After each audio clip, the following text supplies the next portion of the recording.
everyone, and welcome to the PlayStation Tournament's Road to Evo 2024 event for Street Fighter 6 for Middle East and North Africa. I am the Skilled Roy, joined here today by Vicious. How you doing today, man? Man, very excited. I saw what you guys were throwing down yesterday for Tekken 8, switching it over gears to Street Fighter 6. I'm super excited, first and foremost, that it's back and we're giving another chance for some of these players to make it out to one of the most prestigious events that is Evo. Yeah, Evo is an absolutely fantastic event. You guys haven't been there, please make sure you find a way to get it there this year. It's going to be absolutely incredible. But for now, let's see who's competing for that road to Evo and getting that big grand prize. We got Taho, we got Imad's, Demonish, Fruit, and Punisher. 5 players today for this region. And it's kind of crazy too. I know a lot of these players have been really grinding it out in their respective regions and whatnot. There are a few familiar names, and I was actually kind of snooping around some of the Twitter handles as well to see like how and kind of gauge how much of Street Fighter 6 they've been playing. They're actually all pretty good. Okay, sweet. In a little bit of the downtime too. So interestingly enough, seeing the current bracket as it is, there's so many opportunities for you to like continue on playing. Actually, this kind of took me by surprise in general that like how easy it is to actually access some of these tournaments over at compete.playstation.com. But again, seeing some of these cats also return from the previous years also brings a really big smile to my face to see returning names. Yeah, they're going to be back and better than ever. But let's talk about the prize pool. Obviously, in first place, $300 USD plus that Evo travel package. That's hotel and flight all the way to Evo, and you get to compete there as well. Absolutely incredible first prize. But then don't worry, second, third, fourth, fifth through eighth, all getting more money as well. And it's going to be a fantastic prize for just about anyone who's participating today. Not bad. I mean, you're participating for free, right? And you get to face off against players that are also in your region to kind of like scout out the competition for the future. I think that's like a win-win already. Yeah, it's a pretty fantastic deal, I gotta say. So honestly, I'm pretty excited because, as you sort of said, some of these players are actually quite good. Obviously, we had some Glossy tournament experience for some of these players, and they actually got a wide range of characters too. I looked into like their character mains. I don't think we have any repeats whatsoever, so we'll be seeing a great variety here.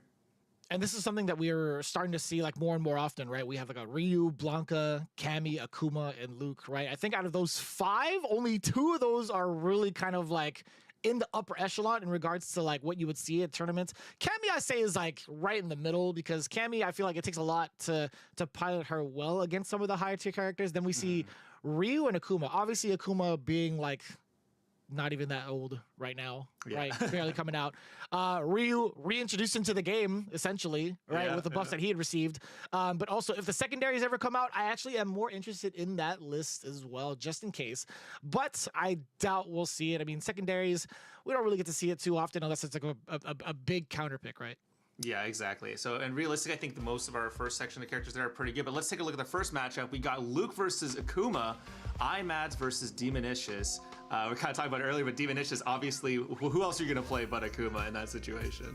Dude, I went to his Twitter. He had like the sickest art stick. But I'll tell you what, before we get into that, Imad El Zain, right? 28 years old, coming in from Lebanon, at Imad Zain _ is his social. He's going to be playing with Luke, and that's a character that we kind of talked about even beforehand, where Luke had received a lot of the nerfs, but still a very competent character. Then switching over to Demonish, Arif Al-Banay, coming in at 27 years old from the UAE at the Demonish. This guy, by the way, he has a pretty sick hitbox. His hitbox has like Berserk artwork all over it, and it meshes really well with like Akuma, like just the theme of Akuma. It looks so clean. If you're gonna name yourself Demonish, you gotta rep the whole aesthetic, you gotta do everything about it. So I respect that. I respect that a lot. Hopefully we get to see him do some really great moves as well in the match we're about to see here as the players get loaded in.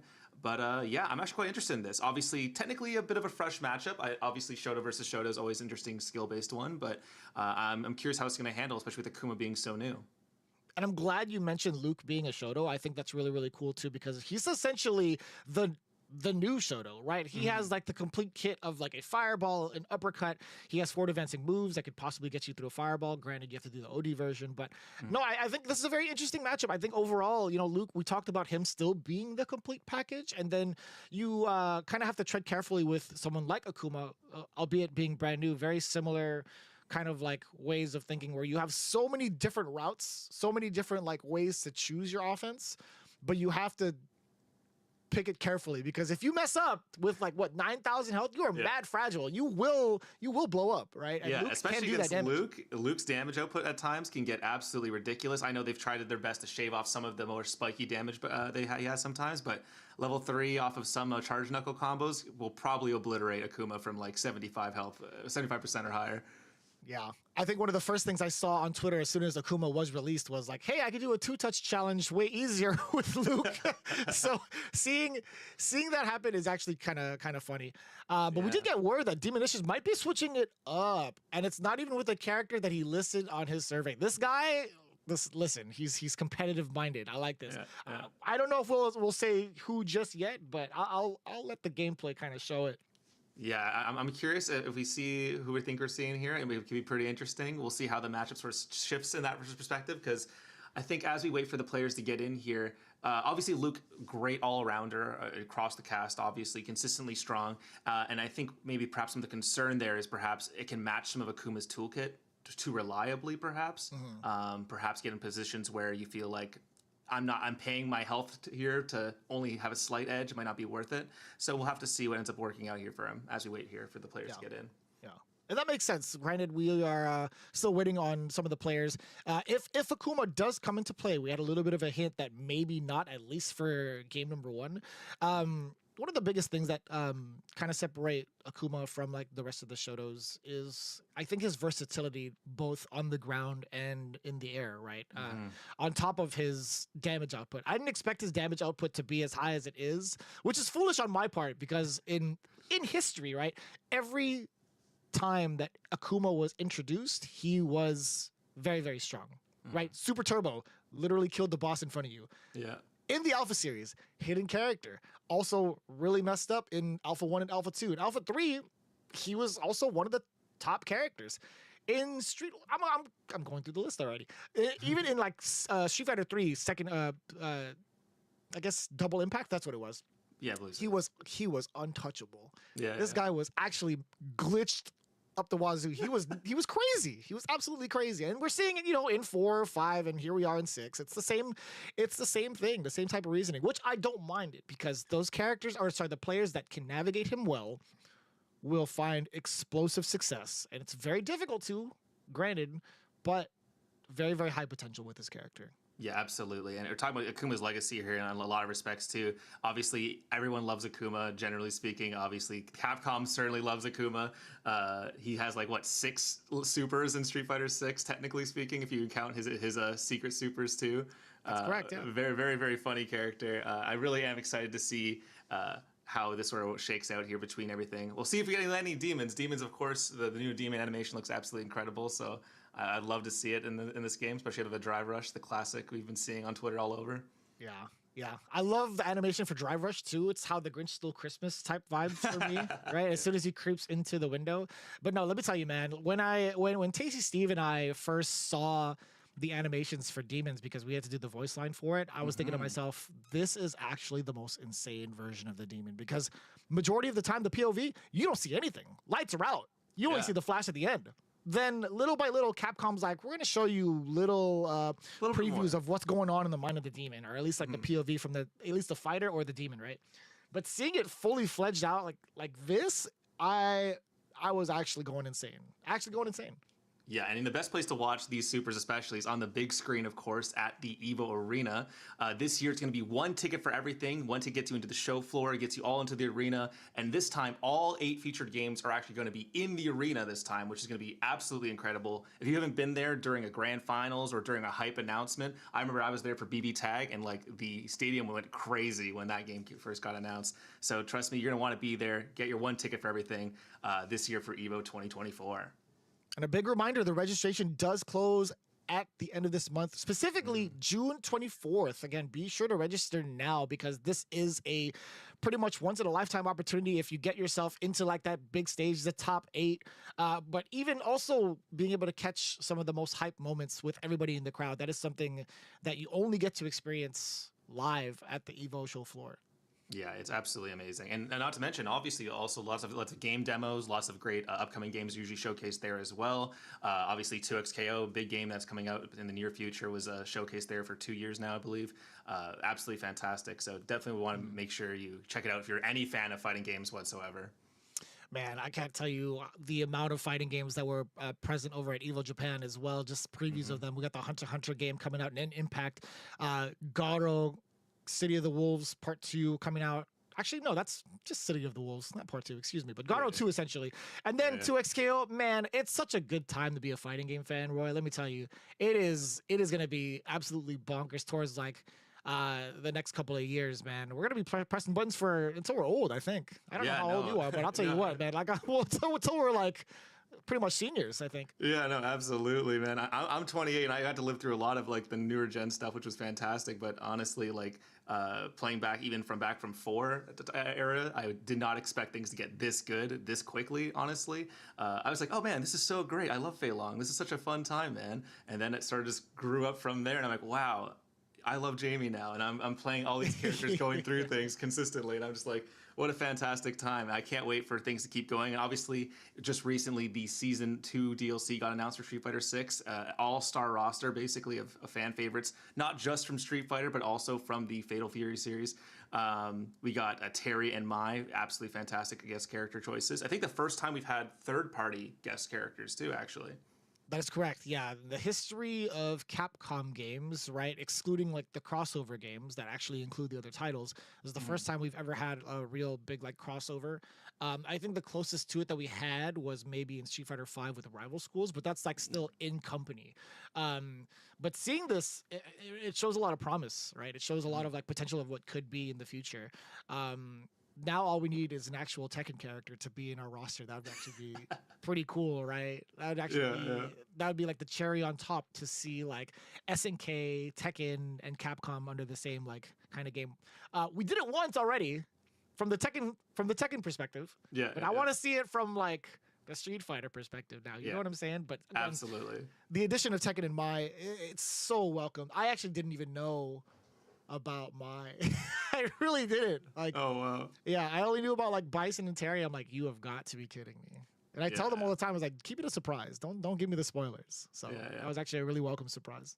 Yeah, and such a cool moment too. Obviously, Elena was the final character too, and she's a character who was a bit infamous in 4, but was well loved in 3. So we'll see how she gets translated over to 6. Because honestly, the glow up for so many characters, especially from that 4 era to 6, that when they skip through 5 was usually pretty fantastic. But in the meantime, though, let's talk about what's else going to be coming up for the Road to Evo event. We are not the only tournament. There's going to be a bunch more coming up here. We actually have the Guilty Gear Strive North America Finals coming out on the June 15th at 5 p.m. PDT. Right after that, we got Tekken 8 North America Finals, Sunday, June 16th. And then we got King of Fighters 15 North America, June 22nd. And again, another Street Fighter 6, June 23rd, North America Finals. All these at 5 p.m. PDT. Really excited about that too. Showing a lot of love for the NA region, because a lot of this weekend actually has been like across the pond, if I'm not mistaken. Yeah, I think also like MK1 is also going down with Jammers too. So again, like a lot of action, a lot of love for the fighting games right now. Yeah, it's always fantastic to see how well we're being supported here at PlayStation Tournaments, thankfully. Oh, it looks like we got a chat poll here with Imad and Demonish. 93% on Demonish. That is a hell of a gamble there. Wow. That's a lot of points. Whatever is on the line, that's a lot of points. And I kind of looked again when I do my due diligence on some of these players. I kind of just go straight to their Twitter to see what they're about. And Demonish seems to be that guy. He just might be the one to be like, I might take this whole thing. All right, we're loading back in. Okay, Demonish, this is the switch that we were talking about, switching over to JP. Yeah, and notably, actually, it's not just any Luke, but it's actually modern Luke, a bit of the poster boy for the modern inputs with how powerful the quick inputs tend to be. Just throw into the corner here. Huge punish counter. It's such an awkward moment to challenge that with a throw. So you see JP walking back. Not enough in the tank to stop the drive impact from coming out, but it's Imad's actually dropping the combo. Take notice, he's got Modern Luke on as well. He could have gone for the auto combo just a little bit sooner. Oh, that was a little bit awkward timing too from Demonicious. Oh, they do a bit of a scramble to jump over each other. pixel of health, and the wild DP does whiff there. Unfortunate. Listen, if it hits, it hits. If it doesn't, you're going to have to pay for it the next round. Demonish is getting a big jump in to start himself off. Oh no, the portal detonates and pushes him out. Oh, we'll take that auto combo. Yeah, push him to the corner here. Takes him air to air. A little bit rough. This is where the throws can get dicey, right? If you're a Luke, you're kind of enforcing that point. Oh, Demonish just actually tried to parry it. Mistimed the DI. There is the counter. That's what I'm talking about. Yeah, you can see the setup here too. Portal already there. Fantastic optimization of this combo. Drops the last hit, but that was fantastic up to then. Gets teleport, gets a side swap. Lots of drive impacts coming in here for Imads. I know what Demonish is doing. Yeah, he was backing away, just trying to force the error from Imad. Now, again, there was a level 3 from Demonish in that last sequence that he had. As soon as you get your player, your opponent into like the yellow area, you're pretty much allowed to let the level 3 rip. And that definitely would have killed. So Demonish, he's kind of flexing a little bit. Yeah, he didn't need it, so we'll see how Demonish handles the next round here, but it looks like the switch to JP has been already quite powerful for him, and we're getting right into the next match. Damn, I'm loving the pickups too. Yeah, cool, fantastic juggles across the board, really well optimized. You can see a lot of patience coming in here as well. Sets another portal, keeps him pinned down. Imad is just looking real lost in the forest right now. All the purple stuff that he could imagine, his thirst is quenched going into the next round too. A perfect from the side of Demonish. Imad's, again, just not familiar with the routes that have been taken. The prediction on the fireball is so clean again. Yo, Demonish might be sitting on a double perfect. Oh, no, just barely moved with the pickup there, but puts him back to the corner. This is big. Should be it here. Let's see how it goes. The scaling doesn't even matter. Yo, a double perfect with a level 2 to finish it off. Demonicious, looking as demon as ever. Without Akuma, by the way, that's actually pretty impressive. Yeah, I have to wonder if they also played JP as well on the side before Akuma came out. I know they listed that they played a lot of Marissa, but this could be the other character they had in mind. Oh man, using the double portal there with the teleport to cover the approach. Yeah, OD teleport's gonna be pretty pretty sizable feat to kind of deal up against on defense if you're not ready for it, if you haven't seen it before. But Imad, again, trying to deal with one and the Phantoms coming out is so difficult. Wasn't ready. Even if you went through with all of that with the target combo, or at least the modern combo, it wouldn't have been enough hits. Oh, we're seeing portal loops in the corner here, absolutely crazy, but not enough drive gauge left to use drive impact back. All right, Imad's fighting out of the corner here, but gets caught on the low there and gets KO'd. You saw an attempt too for the amnesia coming in from Demonish. Just not too much for him to worry about. I think he just has to tread with his offense, just the way he's been doing it. If it ain't broke, don't fix it. The classic too. Yeah, you're gonna be heavily punishing that uppercut. At this point, Demonish he's recognizing the big errors, and he's making it hurt very much so. Level 3 on deck, doesn't even need it. He just has to go on through with the drive rush. It looked like training mode for Demonicious.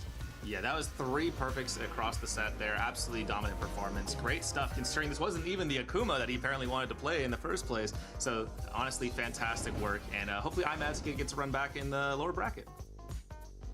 That's always the hope and the dream, to be honest with you. Imad's, again, showing off the modern Luke, just not up to speed in regards to what JP can do, but I feel like there was potential for his own offense. So maybe if he gets that opening with another player and kind of figures out what he needs to do on offense to keep that consistent, then maybe he'll get a couple of rounds over. But with somebody like Demonicious on the bracket, it's tough, man. What if you run into him again and you have to go through it all over? Let's take a look at like how much pressure that Demonish actually applied in the corner, right?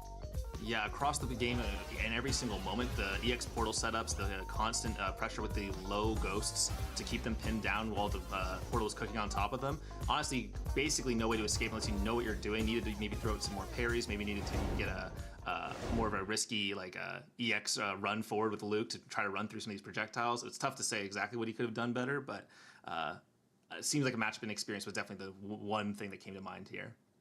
Yeah, even if you are antsy to kind of like press buttons, I totally understand it from like a newer to like amateur perspective. Like you kind of want to try to take your turn back forcibly. I mean, like letting the OD uppercut rip, sure, it may not be like the healthiest thing to do, but every so often, like if you think your opponent is very confident in their offense, then showing that card wouldn't be too bad of a decision, right? Like within the context of the conversation of that fight, I think having that OD uppercut in response would have been just fine. Yeah, because the existence of it alone makes them have to respect you more. It means they can't just keep setting stuff up on top of you. Because until you show them that you're willing to do it, they're just going to assume you're not going to do it. And at that point, you're going to get suffocated by all these projectiles and portal Oki setups, you know? So unfortunate there, but great work so far by Demonish. And I think next we have our next match in just a moment here. Blanca versus Cammy, Fruit versus Punisher. This should be an interesting matchup. Yeah, it's gonna be kind of wild. I think for the most part, Abdullah Fruit actually is he's got the follows from the birds, man. He might be that guy, especially picking Blanca coming in from the UAE, then switching it up. Punisher, Abdul Rahman coming in from Saudi Arabia at FGC Punisher, a name that I am not completely familiar with, but I am familiar with that Cammy. And again, a lot of the Cammy specialists, most of the time, they are pretty fast defensive gunners. Yeah, and usually the type of players I find that really get attracted to Cammy as a character generally have pretty strong fundamentals. So I'm really excited to see how this sort of shakes out here. Because strong Cammies, especially at like higher levels of play, can be absolutely incredible with how fantastic that their whip punishing is, their grab game especially, the secret fifth grappler of Street Fighter 6 at times. Overall, a fantastic time for Cammy in general. Yeah, this is all gonna come down to real big matchup knowledge, I feel like, because Blanca has a lot of escape tools in regards to what he can do on defense, right? Granted, one of the big tools that he had was Air Blanca Ball, and it did get significantly nerfed. I'm glad the OD version is no longer as belligerent as before. But for the most part, right, I think, you know, if you're able to navigate around what Blanca can do on his defense, I think Cammy should be just fine because she's just as deadly, right? She can still do things mid-air to kind of avoid the strike grab situation too. If you get a solid read on the grab, at least, she does have options for an OD uppercut to also talk about that respect game we talked earlier about.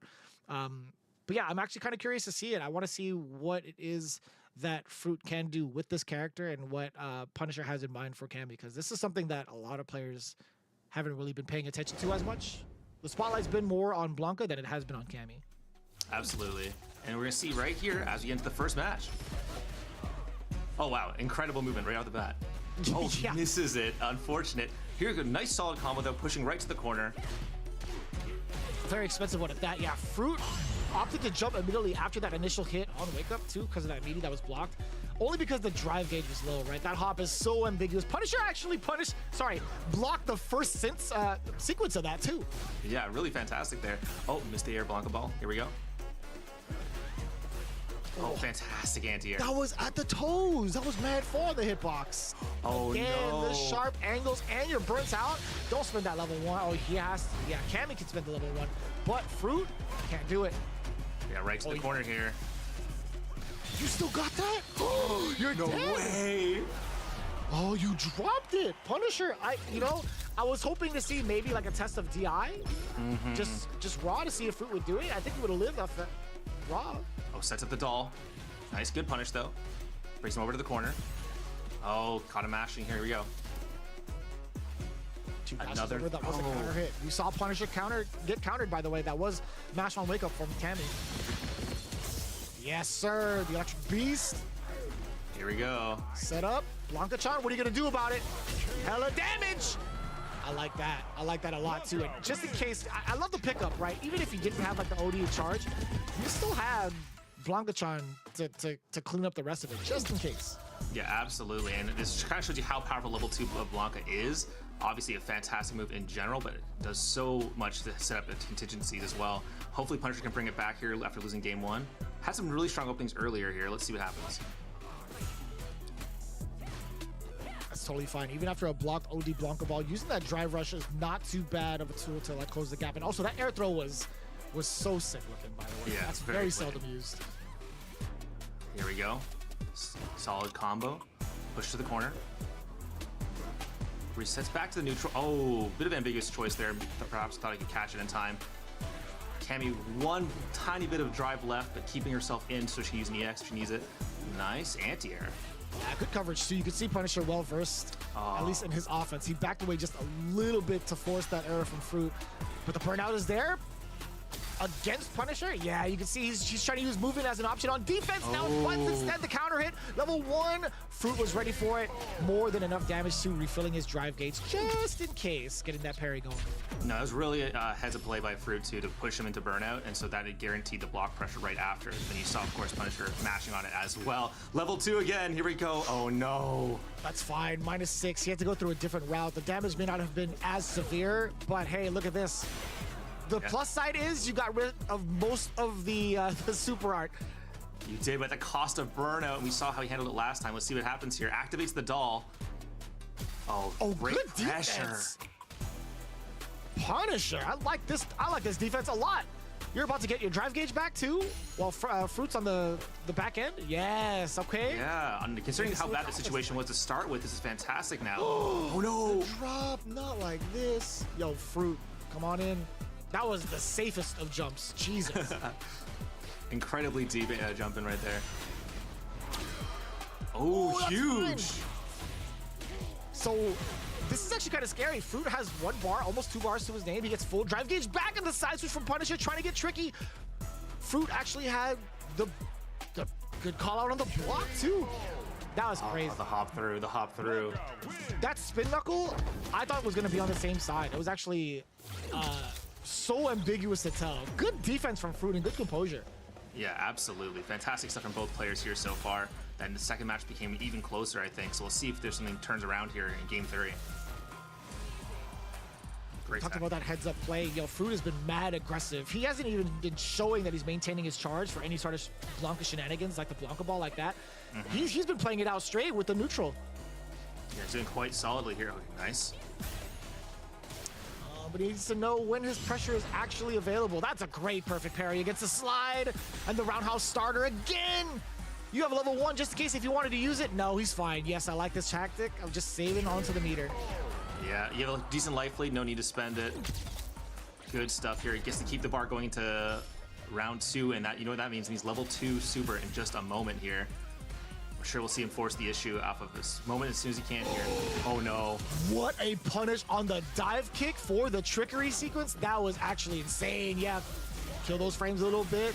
Force the error, force a little bit more of the trickery. Blanca-chan. Oh, that could have been so severe. Punisher opted to use the wake-up drive reversal. Yeah, the new feature added this patch. Great stuff for him to use that option there, but oh no, burnt out entirely. It's so tough. What do you do in this situation? Goes for it, catches him pressing this time. Nice. That was, you knew it was coming. Fruit has been so adamant about that option. As soon as you see him holding down back, you know the up ball is coming. So very, very good recognition to use the OD version as well. Fruit taking it down 3 games straight against Punisher. Yeah, an absolutely fantastic performance too. We saw some amazing level 2 combos, some level 2 setups, lots of fun trickery with the hop. Overall, really, really great stuff. Yeah, overall, I love to see any sort of like Cammy kind of get their time in the limelight. But Blanca, again, it's going to be one of those characters that I feel like is still going to be as prevalent as they were in like the previous season. I think Blanca still has a lot of tricks up their sleeves. Even some of the top players are like, you know, I'm still going to be having a backup Blanca just in case. Yeah, I think especially with how powerful that level 2 can really be in certain moments, it can be kind of like an X factor in a way to like really sort of jump scare people who aren't really ready for it. And especially when it comes to some of those setups, I'm sure everyone has seen hundreds of Blanca setups online. But here we go. Let's take a look at the match we just saw. Fruit had some insane combos throughout the entire day, but Punisher as well had some pretty solid combo games of their own. A couple moments felt like they actually might would have taken it. But here we see a level 2 combo setup for Fruit right into the corner again. Yeah, I think one of the biggest things that Punisher wasn't really keen on was trying to play it out on defense just a little bit longer than he should have, right? I think, you know, holding down for a little bit is very intimidating against Blanca. We totally understand that. But there are certain moments where he would block the initial hit, then opt to go for movement. You didn't see counter hit, right? But he got hit raw. There are plenty of moments where, like, if you are in a negative situation and you're trying to jump out, your pre-jump frames will get caught, will get clipped, grounded. So you could tell that his options for defense revolved a lot around trying to be airborne with Cammy, which I get, right? We talked about OD cannon strike or the dive kick being one of the options to stop somebody from the strike throw mix-up. But what happens if somebody just chooses strike over and over and over and over again, right? That's exactly what you would encounter. Yeah, and we kind of saw that especially when Cammy hit burnout as well. It was just Blanca constantly hitting with crouching medium into lightning consistently, and that was just like a constant chain where Cammy kept trying to mash out or jump out and just didn't really have an answer. And obviously sometimes the answer is don't be in burnout against Blanca, but sometimes it's rather impossible to do when he throws on level 2 and each ball takes out like half of it each bar each time. But yeah. Easier said than done, man. Listen, Cammy can do the same way if she finds the correct offensive sequences, but that's just how the game rolls, man. But this is gonna be pretty sick. Taho is coming out with the Lily, the game-breaking Lily. And I say that in quotes and mostly sarcasm. But this is the character that we had seen take down Combo Breaker this year, not too long ago. Taha Al-Lawati coming in, 38 years old from Muscat at Taho. Yeah, so this cat has been around for a very, very long time in regards to the competitive scene. Demonish is coming back at it too from the winner's side from his big 3-0 victory a little bit earlier against Imad Z specifically. But the JP, I wonder if that's going to be the actual pick against Lily or if he will switch it up. I think if there's any time to like pick the Akuma, I think now would be the perfect time, especially against someone like Lily. Yeah, I think there's a lot of really great options you have here. I mean, obviously, I think JP is also still a fantastic choice in many options as well. But Lily does, unlike most of the grapplers, have a consistent way in against JP comparatively to, say, trying to play Zangief or Manon. So I think there is definitely an option here to go for the Akuma instead. But I'm curious to see how it goes overall. Obviously, Taho obviously has a fantastic history in competitive, also in Street Fighter V as well. So well-storied player here too. So you can kind of at least respect at some level that like their Lily is not going to be just like one of the gimmicky one that just goes for the most obvious options here. You're going to be facing a pretty well-rounded one consistently. And we'll see what happens here as game 1 is underway. Oh, looks like it's gonna be the Ryu. Yes, ordinary Karate Man Ryu. That's what I'm talking about. One of my favorites. This jump is gonna be severe. Look at the damage too. Off of 3 hits, this guy is a chonky boy. And the amnesia, you forgot I had these fists. Bam! Enter the dragon, baby. That's a perfect. Taho, again, he's went through what, like 4 different trial combos in one round. Absolutely. Gets knocked down here. Let's see what happens. Oh, fake ghost. Walks up throw. Nice and clean. Drive rush, push to the corner. Solar Plex just short. Push back, Hadouken. That solar plexus is now a war cry. It's how much now on block? Yeah, insane. yeah. It's actually insane. But hey, man, more power to him.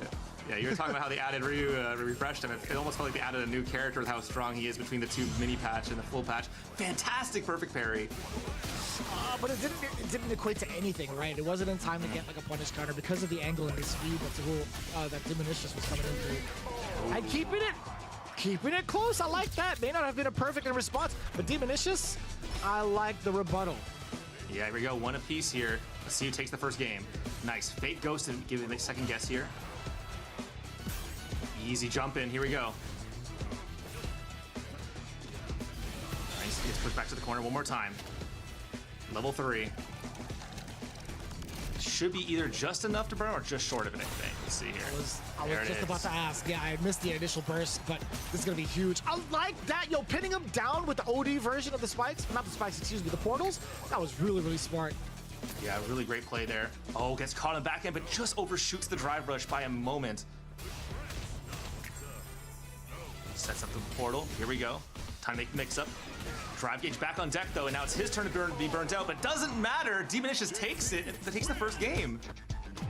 Man, nobody ever expects the good old overhead from JP, and that thing takes a while to wind up, man. He, like, stretches his back. He makes sure that he doesn't pull a muscle, then he drops his heel on you. Yeah, absolutely amazing. And I think one part of it, obviously, JP usually fights at a range here, so you're not going to typically see him go for it, but that's exactly why it's so powerful sometimes.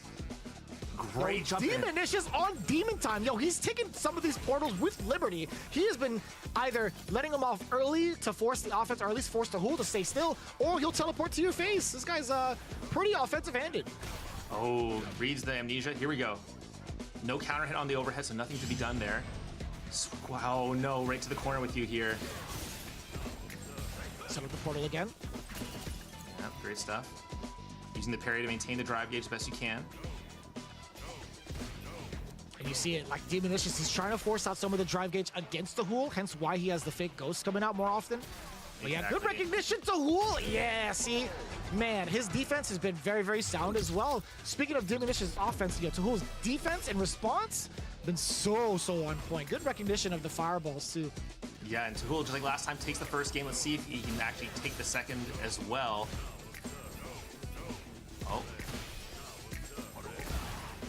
The classic JP zoning strategy here. Hard to win a fireball war against a character who has like 30. And multiples at once at that. Demonish actually did a great job of letting it snap in response to the fireball being ripped from Taho. Very meaty donkey kick as well, but no, the side switch. The drop from Demonish. That could have been game. You tried to do what now? Oh. Listen, Roy, that was all Taho's fault. Yeah. Mashing buttons. There was a lot of counter hits on the screen. None of those were true combos, by the way. I don't know if you guys saw the combo counter. Oh, fantastic block there. That was pretty ambiguous, actually. Here we go. Right to the corner one more time. Taho needs to capture the third round here. Oh, that's so much more of a better trade or better situation from Demonish. Good block from Taho. You got to take advantage of this corner, man. Here we go. Push back one more time. Oh no, reads the Hadouken. Jumps in here. Here we go. Spike into level 3. That's gonna be it. Is that a perfect? That's gotta be. It's close, right? Yeah, it's perfect. Okay, I was gonna say, is that a hood back. perfect? Couldn't Yeah. Not bad. Not bad at all. That's quite the sequence. Taho would be, if anybody who's really watching like the FGC stuff, Taho would have been like the favorite to take it down, but Demonish, who are you, man? I mean, I've seen your Twitter. I've seen you play a little bit, but man, you're taking down Taho like it was nothing. No, I trust Berserk fans implicitly, So here we go. Let's see how it goes. Oh, double throw right to the corner. Got to keep him pinned down here. I think that's what's happening every single time Taho gets an advantage here. If he can keep him locked down, this is fantastic. Oh, empty low. Here we go. Amnesia coming out, perhaps? No, he's still sticking to it. Demonish. He tried to throw out the fireball. That is a classic trap. Taho just waiting for it. That was a preemptive jump, by the way. That was let go and let God time for him. Yeah, that was a timing check for sure. Ghost pushing him out. Stops the portal with the... Oh, fantastic use of the full screen Tatsu. Wait. Why did it connect like that? Why did it even juggle like that? That was crazy.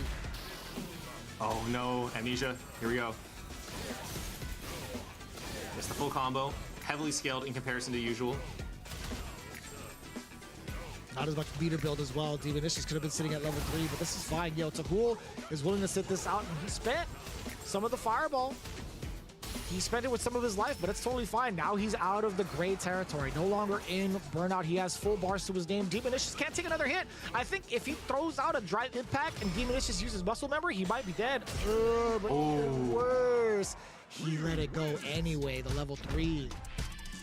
Yeah, I'm not sure if that was either a misinput or just a gamble or just perhaps just an unlucky situation there, but Taho will take it. So now it's 2-1. Chance to make it back. It felt like Taho found his footing a lot more in that one, especially. Ooh, fantastic perfect parry. This will bring him right to the corner here. Easy setup here. Let's see if we see those portal setups. Oh, fantastic shimmy.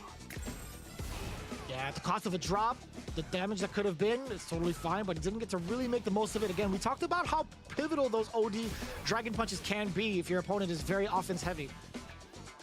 Ooh, I love that use of the Fate Ghost. Obviously, parry, you get locked in parry now if you on a whiff, so that used it perfectly. Oh, that was so ambiguous. And I think regardless there, the chip would have taken him out anyways. Yeah, 1 spike, maybe 2. Who knows, either way. It was a chip indeed, actually. It was a chip, yeah. Big C on the side of there from Demonish. Throwing out the ghost again, trying to see if Taho will bite the bait with the jump. The Amnesia's gonna be there. And get the punish counter, get the juggle. No, awkward on the spacing too. At that angle, Demonish is whiffing that roundhouse. That was actually pivotal, but he's recovered just fine. Nice anti-air. Here we go. Take him right to the corner. Uses the level 3. Let's go. Good chunk of damage. One thing that he's consistent with. That is definitely the level 3s and also the anti-airs. You set up with a double portal right in front of Taho. Good defense so far, but it's always the shimmy. It always has been, always will be. Demonish is sending Taho to the lower bracket with the tried and true, the shimmy over and over again. Yeah, EX Portal into Shimmy is such a brutal situation for you in the corner. JP in particular is so strong at the wall. I don't know, sometimes it feels like you really have to gamble to even participate against him when he has the double portal up like that, and unfortunately came out behind this time. And it's tough, man. When you have something that active, like you have one spike come out, the teleport from the other side, you have normals coming through as well. It's very difficult to call. But I will say, for the most part, where we saw Taho shine just like that, it came off of very solid reads against the fireball, and also dishing out the damage when need be, especially with this guy. Like, letting the damage dump happen is so intimidating, because when you're at like, what, 30% health, you're thinking to yourself, like, man, I gotta get out of here quick. Let me do something drastic, like an OD amnesia, and then get punished for it again. Yeah, exactly. And honestly, Taho had some really great moments. We saw that full screen Tatsumaki, which was able to actually get through all the ghosts, but unfortunately came up a little bit short on the rest of it. I think a run back of this would be perfect between the two of them, so I'd be really excited to see that. But for now, it looks like Demonish is coming out ahead and will be heading up to winners finals, I believe. Yeah, and well-deserved, too. He's on a very high win streak, or was at least until this part of the replay. But again, like, he's got the ideas down, right? He's got the fundamentals and the ideas down, so I think that's like in perfect harmony to where he's at currently in the bracket. And Fruit, speaking of which, actually taking down the way that he did against Punisher, I think this is going to be very exciting to see these two go at it in the winners finals. Yeah, we have a fantastic tournament still ahead for us here. It's looking pretty competitive already between some of these matches. Obviously, Demonish and Fruit can be a fantastic match, but then we have Punisher and Imad's down there as well. And I think those two didn't really get a chance to showcase everything that they were about just yet, because their opponents were so powerful. And I'm kind of curious to see which one of them comes out ahead here, because there's still lots of other stuff up here for grabs for prizing too. So I'm really excited to see what they managed to get up to. Yeah, no matter what, you'll be going away with like money in your pocket. Not bad, again, for entering for free. I do want to see Imad's kind of change it up a little bit. He is using the Modern Luke. It does make it a little bit easier in regards to the execution levels and getting some of the damage out in certain instances. But I do want to see a little bit more of that fireball game come out a little bit. I do want to see a little bit more confidence in his defense rather than trying to go for regular dragon punches. Like, if you do let it rip, let it be OD. But we'll see that later down the line, hopefully sooner rather than later, right? Yeah, exactly. And I think that's going to be it for us just for now. Don't go anywhere. We'll be right back with more Street Fighter 6 action for Road to Evo 2024.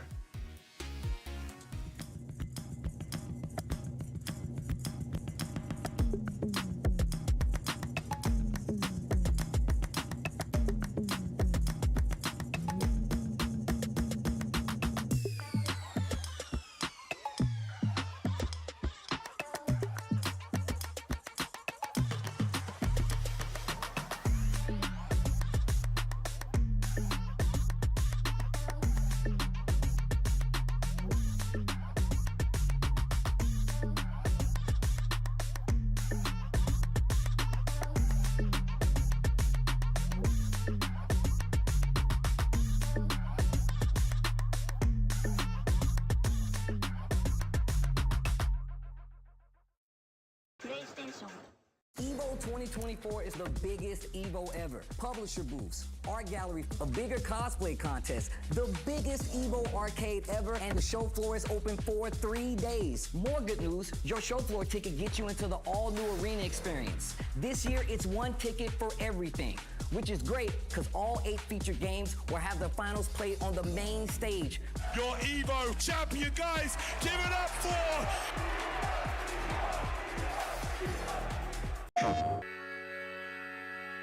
Gaming is defined by moments. It is intense. The joy of victory and the thrill of overcoming challenges. Welcome to our home of competitive gaming, where we can all experience exciting esports moments The final 1v1 of the game here. and celebrate the pros and the rising stars, I do want to see a female in the MCS. bringing you guides and deep dives Horizon can go up, but she can't go up fast. and tournaments where the community competes. Wait! Did he go? Way. Whether you're in a heated match Back, let's go. or watching along at the edge of your seat, A duo taking down a trio. let's create moments from the games you love. He'll take it. Join us and subscribe to our channel to follow everything esports on PlayStation. PlayStation.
welcome back to the PlayStation Tournament's Road to Evo 2024 event for Street Fighter 6. I am the Skilled Roy, joined here again by Vicious. How you doing today, man? You know, I'm big chillin'. We saw some of the matches already. It lived up to the hype. It lived up to the expectations, and I'm ready for more. Yeah, I'm really excited. And honestly, these guys are all playing for their trip to Evo, the biggest, most prestigious fighting game tournament in the world. It's gonna be absolutely fantastic. But if you want your way there, you can go ahead and grab your ticket for Evo. Registration closes on June 24th. This year, it's one ticket for everything. So you get into all the arena, all of the show floor, all of it's open full time, all 3 days. It's gonna be a fantastic time, to say the least. And thank God, because it's going to be something you guys do not want to miss. Again, you get to experience everything all at the same time. We saw how big of an expo it was last year, right? Now it's more into like the tournament scene again, where it's like you're able to like lock in from wherever you're at in the arena. But anyways, I digress. Let's take a look at the brackets before I talk everything Evo. And speaking of, we're getting those players down to our almost top 4 to see who will come out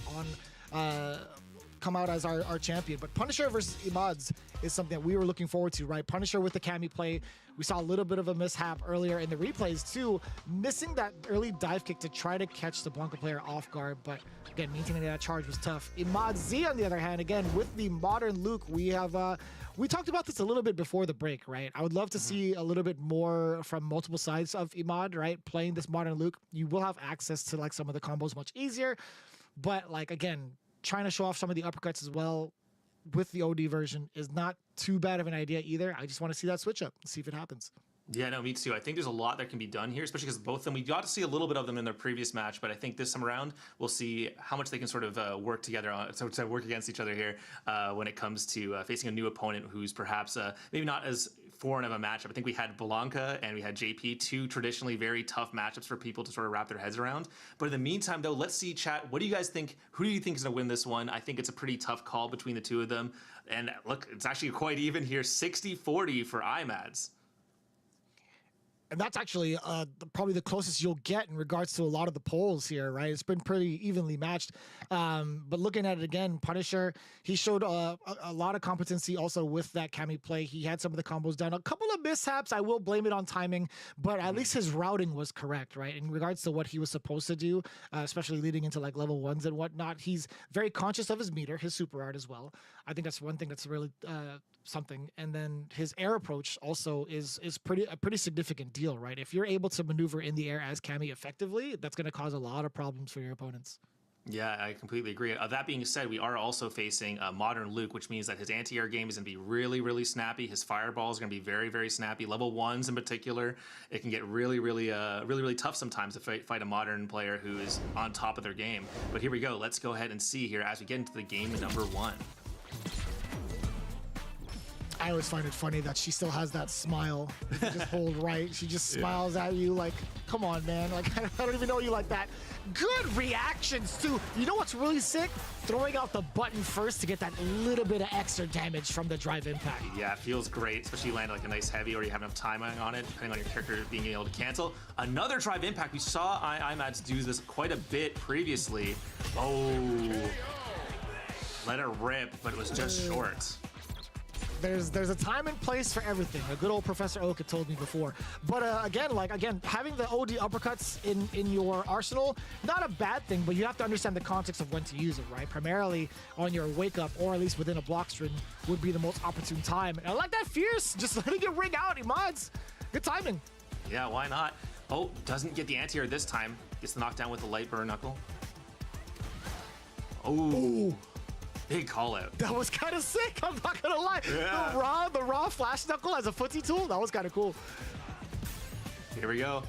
Pushing right to the corner with this. We saw him have some great routes before. Yeah, into level 3. Fantastic work. Yeah, Imad, there was a moment where like maybe he recognized the air approach coming in and maybe thought he could anti-air with the fireball, which I get. Like I've seen even like pro players try to do that at a moment's notice, like try to like anti-air with the fireball if they're too far out or he thinks they're too far out. But again, the uppercut would suffice in that range 9 times out of 10. All right, here we go. Game 2. Let's see how this goes. Oh, another DP. I have to wonder if this might be a misinput. I was like trying to step forward and throw a fireball, perhaps. That's my only wondering there. I'd imagine so, but it makes me like believe the opposite when it's modern. You know what I'm saying? Like you don't have to go through like the full motion anymore. Speaking of full motions, Punisher, is he gonna spend? Yeah, I was gonna say, I think he could just uppercut. I wasn't too sure because of the scaling, to be fair, but I'm glad the uppercut was just enough. Oh, that is a fat jump in too. Fantastic. Uses the dive kick, creates right to the wall, kills some frames, but gets pushed out anyways with throw. Not too bad. Oh, nice job pressing, but went for a sweep instead. The classic. Even more so. Why not throw out the sweep? I appreciate that. Punisher says, you know, I'm going to show you this level 2 instead. Dang. Is that the animated movie? It is. It is indeed. Cammy wins. Another fantastic match there by Punisher. I was kind of mentioning this earlier. Punisher actually had some pretty good rounds against the Blanca originally, but it was kind of got smothered out. But I think this time around, able to find their footing a bit more here. Yeah, there's a lot to say when it comes to like facing off against Luke's. It's a character that is a must-know in regards to some matchups. Cammy also technically in that same category, but you see Luke's way more often than you do Cammy's. Absolutely. Not to mention, I feel like Luke's tools are so strong that you kind of absolutely have to have some sort of answers available. Ooh, incredibly deep dive kick right into the corner here. Fantastic combo. Sets up. Oh, how. That was kind of slick. Yeah, that looked like a safe jump hooligan setup. That was sick. It would have been meaty enough for sure, but like, yeah, I think either way, Punisher still getting the perfect, mind you. That was actually a big surprise. I thought he had taken a hit prior. Yeah, a big jump in again. Nice. From the drive reversal, right? Drive reversal, yeah, exactly. Sets up with a meaty. Good stuff. Throw. Here we go. Cammy, grappler, my favorite. Let's go. Oh, gets counter thrown this time. Probably went for a shimmy, but misjudged the distance. Oh, no. Oh, that could be more than enough. Just spend the rest of it. Yes, sir. Build yourself a level 3 if need be. The assassination is a success. The Punisher getting it 3 games to 0 against Imad Z. I love this that wind screen there on the keyframe there. It looks absolutely incredible. I feel like she has one of the more violent level 3s, right? Like Aki's up there as well. Let's not talk about Akuma, that's obvious. But yo, Cammy's got a really, really violent level 3 and critical art at that. Yeah, so another one up there as well is Jamie. Jamie's critical art goes kind of crazy too. That was pretty wild. He just snaps your neck, right? You see the knuckle formation right on the apple. Oh, man, it's just whap. It's nasty. It's so disgusting. Yeah, absolutely. But fantastic work there by Punisher, doing some fantastic combos, consistently strong performance there. Probably one of our big favorites to make it out of lower bracket here. So I'm kind of curious to see where they go with it next. Yeah, no doubt. Punisher having a very, very clean set of games, also 3-0 in contrast to what he had experienced over on the upper side. But again, a lot of potential here too from Imad Z. I will say, like, if he's listening, I do highly encourage that he continue on with Luke, modern Luke, just understanding a lot more of the context of the battle of what's going on. But overall, taking a look at it, majority of the time, it's been Punisher's game, right? Yeah, exactly. You see, that was another example there of the attempt to anti-air the jump with the fireball, but gets blown up for it instead. We talked a lot before the match even started about how important the air approach was going to be, and we were kind of exactly right with it, with how fantastic the jump-ins were by Punisher were consistently. That Just fireball like that. comes out, yeah. That was a very, very deep dive kick. Very good call out too from that as well, from your side, Roy. And then again, very similar, right? You see the replays, you see a very similar structure in regards to the combos. Well, that's just because Punisher had built up that level 3 very, very quickly. Cammy is a walking battery. She will build up that super art very, very quickly, and she will get that max damage more often than not. Seeing it, what, like 2-3 times over in a set is very uncommon, I think. Yeah, her damage output and her ability to just sort of pressure and get into these favorable combos that let her get this level 3 consistently is very, very easy for her. So that was really great work by Punisher to consistently land these over and over again. But honestly, I'm really excited to see where he goes next, because next I think we got the lower bracket finals coming up soon. Oh, we got the upper bracket first, my apologies. Upper bracket, yeah. Demonish versus Fruit. These two both put on a great display in their respective matches. I think it was a pretty dominant performance by each of them. So now we'll see who manages to come up between the two of them now. This is going to be kind of wild, actually, with the way that Fruit is playing, also with his setups level 2 into Blanca-chan. Actually, I'm kind of curious to see what Demonish is going to do on defense. He hasn't been pressed at all. I feel like defensively, in regards to his former matchups, right? No disrespect to them, but I wanted to see like how somebody would traverse against an Amnesia other than like a shimmy. I want to see how somebody reacts to what happens to two portals coming out too as well. So we'll see how that goes out. But instead, I kind of want to hear what the crowd has said, what the chat has been saying in regards to who's taking it. Demonicious, 67% over Fruit with 33. I see. Not bad, not bad. Honestly, that's closer than I thought it was going to be too. I know JP has a strong contingent of hate, generally speaking, against him. So I kind of figured everyone's like, oh, he's going to win every time just because he's JP. But in general, though, I think this is a pretty close breakdown. 67 to 33 is not too bad indeed. Yeah, it's funny. The discourse goes in cycles, right? JP had the brunt of it during season 1, like the first half of season 1. I say it was like Manon and JP. Funny, Manon, right, to say that. Manon, yeah. And then in season 1.5 to 2, it was all like the Blanca discourse of like, hey, just block, man. And it's like a mix-up that has you like going across the screen, blocking left or right at the same time, and then parrying back and like, forth. Come on, man! Like, what do you mean just block? I can't do that. Like, I'm not even gonna come close to saying I know how to do it, right? I don't know. The discourse was very, very funny. Very, very funny indeed. But now we get the two characters, the center of them, JP versus Blanca. This will be an interesting match, to say the least. Obviously, lots of options here to get past the fireballs. You got Blanca Ball to get in if you need to. Great stuff. Even the slide. Yeah, the down forward slide also is a pretty big deal. And that's a big counterpoke tool. The back heavy punch has a very deceptive hitbox around it. And if it catches as a punish counter, it could lead to a lot. But even so, on counter hit or just regular hit, the way that it sits down people is so important. That was actually so deceptive. Fruit was sick with it for that. Absolutely. Getting put into the corner here. Sets up the doll. This is one of the really scary things against. I think even Amnesia is going to be difficult to handle against this. Level 1, just barely alive. Yeah, that was essentially a checkmate. Fruit could have gone into anything, right? Like a short to a block string or even to like a DI. It would force Demonicious to throw out a level 1, but he wasn't going to risk it anyway at the verge of death. Yeah, there's no point indeed. So Demonicious trying to create some more space here. Uses those teleports. He loves using those to his advantage. Push back here. Oh, got caught. Went for the parry. Oh, no! Hey, listen, man. I teched. I also teched. I teched. I absolutely teched. I 100% mashed on those buttons, and Demonicious took full advantage of that. Fruit, okay, there we go. Slide. And the act. Listen, man. He is so on point with what Demonicious wants to do on defense. Yeah, cancel level 2, make it safe. Here we go. Oh, no. See what I'm saying? You see what I'm saying? He has been combating against the Amnesia full on. He has been committing to that option against the Amnesia, and it paid off tenfold. First game of Fruit. Yeah, fantastic work so far. And there he is again, just scouting it out expertly each time, it feels like. Yeah, at this point, stuck in that parry for sure. Yeah. Oh, that was actually mad random. That roundhouse, being able to clip like that against Blanco, that was unheard of. Yeah, I feel like my anti-airs never work like that. Here we go. Blanca takes it to the corner. Doll's down, but didn't get a chance to activate it. Doing his best to push it off screen. Yeah, he has to back up just a little bit. Level 1 on deck for Fruit, by the way. Crouching medium punch. Serving all the tools in the neutral, by the way. There it is again. Being able to cancel, that could have been death. So catastrophic. Good pickup on the lights regardless. Checking Demonicious immediately after the parry that it whiffed. So slick from Fruit. Yeah, doing really well. Fruit is doing a lot here. Level 2 to make it safe. Here we go. And there's the Amnesia. Oh, smart choice. Get the level 2 out. But no, yeah, you can't do it out raw like that. So long as Fruit has drive gauge and he's that close. Especially level 2 set up. Right.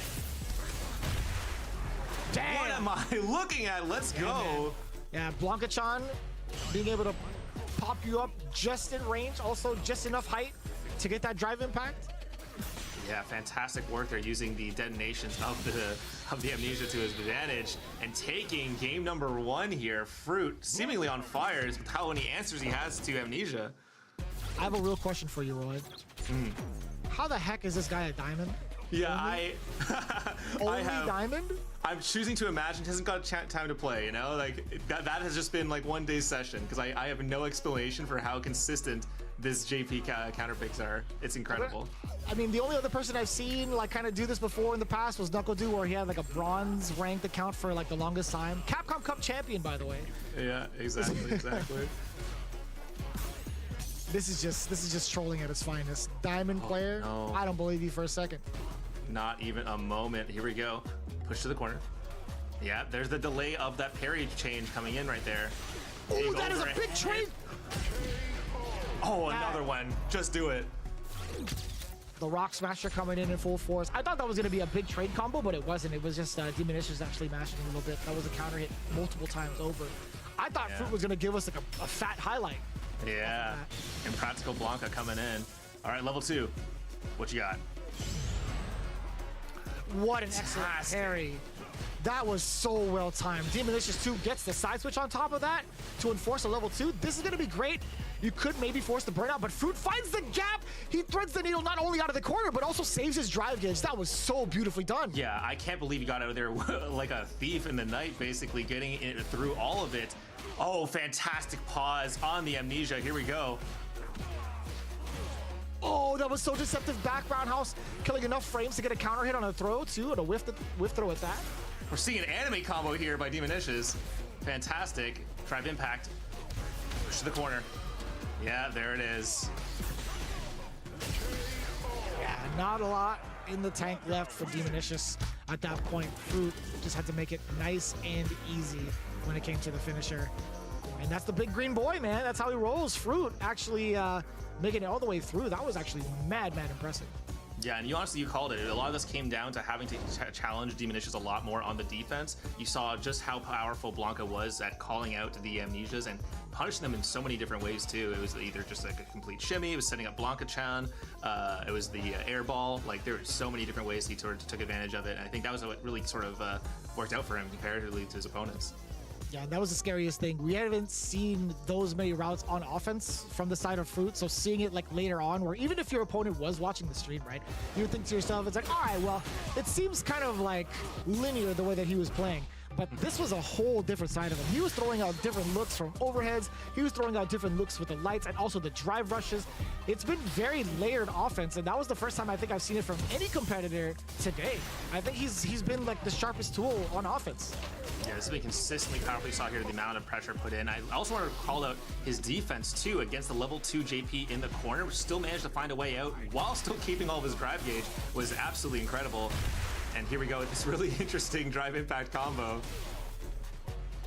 Fantastic work. That is mad advanced, by the way. Listen, Blanca players should have that pickup too.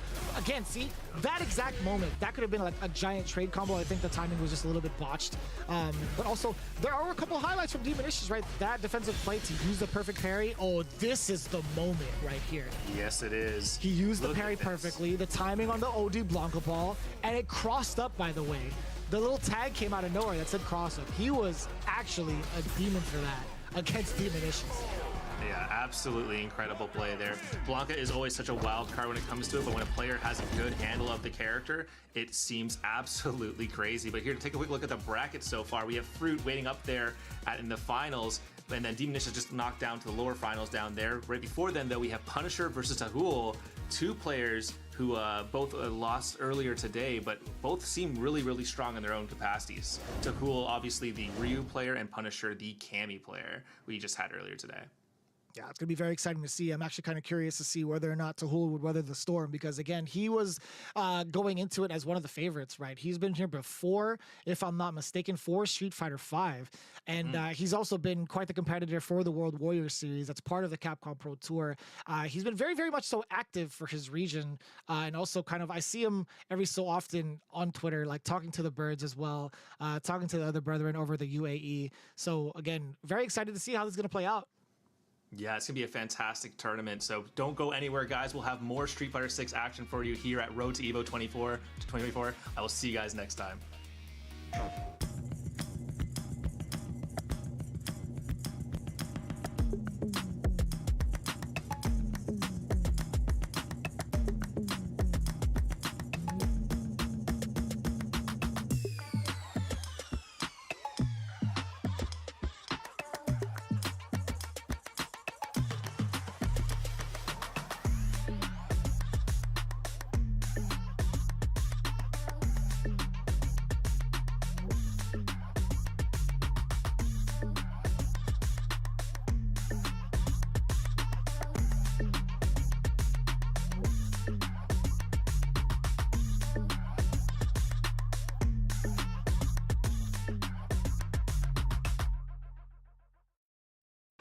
PlayStation.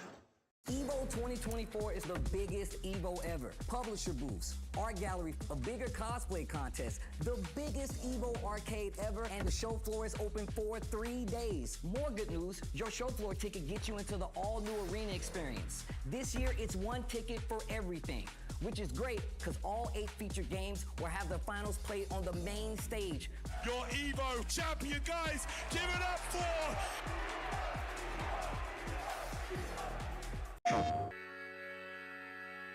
Gaming is defined by moments. It is intense. The joy of victory and the thrill of overcoming challenges. Welcome to our home of competitive gaming, where we can all experience exciting esports moments The final 1v1 of the game here. and celebrate the pros and the rising stars, I do want to see a female in the NCS. bringing you guides and deep dives Horizon can go up, but she can't go up fast. and tournaments where the community competes. Wait! Did he get... No way! Whether you're in a heated match Back, let's go. or watching along at the edge of your seat, A duo taking down a trio. let's create moments from the games you love. He'll take it. Join us and subscribe to our channel to follow everything esports on PlayStation. PlayStation.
Hello everyone and welcome back to PlayStation Tournament's Road to Evo 2024 for Street Fighter 6 for the Middle East and North Africa. My name is The Skilled Roy, joined here today by Vicious. We've had an incredible tournament so far, haven't we? You know, it's been a little topsy-turvy, too, in regards to the winners' finals. If you guys had missed it thus far, I highly encourage you guys to check out the VODs, follow along every single tournament that's been going through. You expect that exact caliber in every fighting game that PlayStation Tournaments covers as well, especially when it comes to the Road to Evo. Yeah, always have fantastic matches here. And of course, the players here are competing for a all trips expense paid trip to Evo. But if you want your ticket to Evo, you can go ahead and grab one up till June 24th. This year, it's one ticket for everything. You can get your tickets to enter the arena, see all the featured games there, check out the show floor, which is open for all 3 days now. It's going to be probably one of the biggest Evos ever, if any, honestly.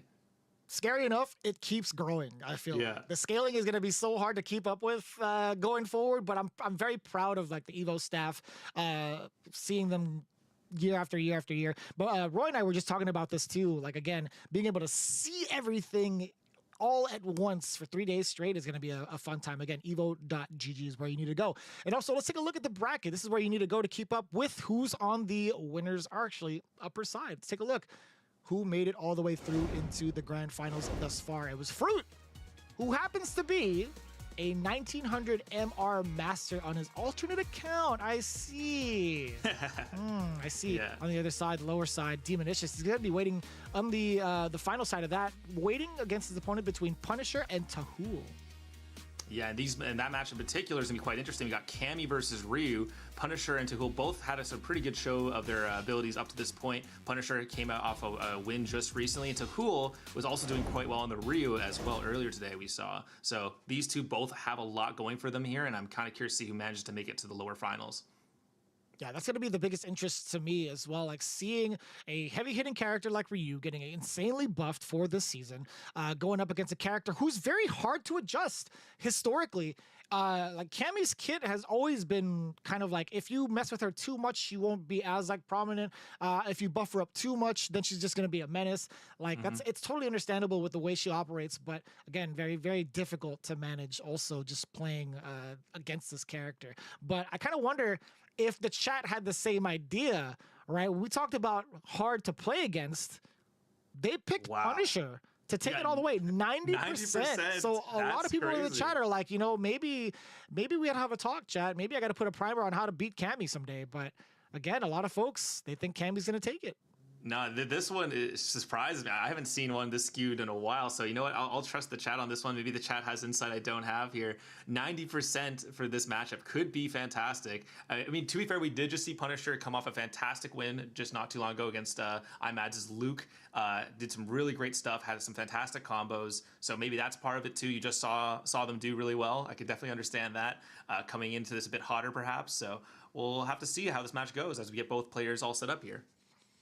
Very excited to see it again. I just want to see somebody melt between the two. The person that could do it more often than not is Ryu. Again, we talked about some of the big buffs that he's had. He's got access to damage way more so than he used to, and also there's a lot more in his pressure kit when it comes to stalking the fireballs. That's one of the biggest things that he had going into like the buffs changes. But also, we talked about the solar plexus. We haven't seen that used in neutral just yet. I think we've only seen it once thus far, but a lot of neutral jumps coming in from Taho, which should be a big signifier that he's looking for Punisher to like maybe use spin knuckle in a moment where he's guessing for fireball instead of reacting. Yeah, exactly. The neutral jumps are really good against both Cannon Spike as well as the spin knuckle. There it is. Just pops out of it.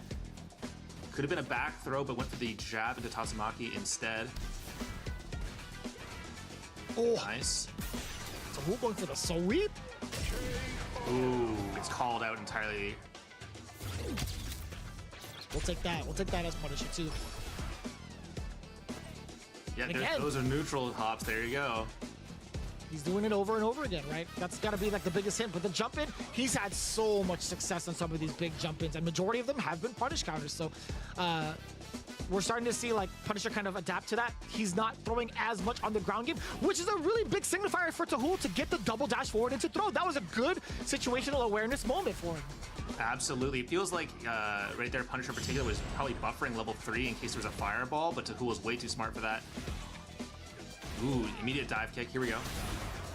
Another dive kick, punish counter into the low. Oh no, Welcome it's to the jungle, baby. What is happening? Oh no. The smixturization is way too powerful. A couple lights and a dab will do you. Look, listen, Punisher made it so ambiguous as to what he was gonna do. He intentionally dropped stuff to get reset on damage. I don't even know how to call that as a pro commentator. I'm like, yo, man, how many resets on resets are you gonna have? Yeah, it felt crazy, especially with we saw earlier even, Punisher had some really cool hooligan meaty setups, so definitely has been practicing some of these counter hits coming in here. Taho getting caught pressing. Oh no, wild, but no huge punch there, thankfully. Not for too long at least, and you try to delay jab. That OD dive kick does blow up the delay options. Nice, stocks a fireball. Oh, the neutral hop this time on Punisher's side. Extremely low drive gauge, trying to fight it back here. Again, a lot of the neutral jumps being played out from Taho, but not getting a big opening. It's great to initiate your offense with and probably get like maybe like a frame trap going or even like tick the throw, but Punisher, he's been very adamant on what his options are on defense. He's just willing to just sit there and block. Taho hasn't showed all the options yet. No, this is really, really good from so far. Air to air. Solar plexus again, we didn't see it. Oh, that was sick. What? Yo, he caught him mid-air with that? Like you don't really see Spin Knuckle catch somebody mid-air like that ever. Yeah, he just went for the for the follow-up as well, but did not manage to hit it, unfortunately, because of the weird hit, but it's still really cool. You saw him buffering too. I can't even imagine what he was buffering. That could have been an uppercut against the dive kick. Here we go. Level 3 on deck. We saw it a couple times before. Not gonna go for it here. Went for a mix-up. Thrown instead. Back to the wall. Trying to go for like a quick fall too to bait something out. That is actually so rough. The throw was just right in front of him. Taho had the right idea. He was just too far out to actually get it to work. And when it comes down to it, yeah, Punisher, when he gets that level 3, and even off of a light, by the way, you're still able to dish out massive damage to like scaling or not, right? You're still going to be able to get your opponent down to the critical territory to get that level 3 kill. Yeah, and obviously Punisher has had a wide variety of routes that have all been successful too. Definitely knows the combo game really, really well here. Getting to game 3 here. Nice anti-air. Yeah, being ready for it again. But a neutral jump exposing Punisher once more. Yeah, it's a little crazy. Probably not guessing he could do it this many times, but here we go. Full combo coming in here. There's that setup. That's so tricky, man. We've seen that setup before in his CPT during season 1. I think Punk had utilized that first too. Punisher taking a page from the Forbidden Links, dude. So low on both their drive gauges. Burns out to try to get closer, but get pushed into the wall. And you hate to see it. That's going to be a dizzy combo. And Taho will take round number 1. And that's something we haven't seen just yet. I like him showing off that card with the drive impact. Good awareness too, knowing full well that Punisher was not gonna have anything to defend against, right? There's no drive gauge. She had no super art. This is actually great. Yeah, the positioning is so important for Taho as well. Bang! There we go. Oh, dropped the combo, unfortunately. This ain't 5. What are you doing? Can't be doing it that way. That's rough. Unlucky, unlucky. Oh no. Listen, there was a little bit of Street Fighter 2 in him for that one. For sure, for sure. Gets the anti-air here. Punisher going in for their own drive impact this time, but since that was a true block string, it does not cause the dizzy. Back throw. That's right. It will show up on the screen too. It will say lock. Just in case people are like, what the heck happened? Or are unsure visually. Yes, and I like that too, Punisher. So here's the tricky part. I don't know if that was like a preemptive jump short just to kind of catch the neutral jumps that Taho's been doing, or if that was a missed input for dive kick. Genuinely. Either way, it worked out. Could be either way. Standard anti-air there with the crouching heavy punch. Let's see what happens as Ryu. Oh, just in neutral. Throws it out. Even more wide. Solar plexus. There we go. To see it this time. Ooh, it felt like he was buffering something, but didn't get it out.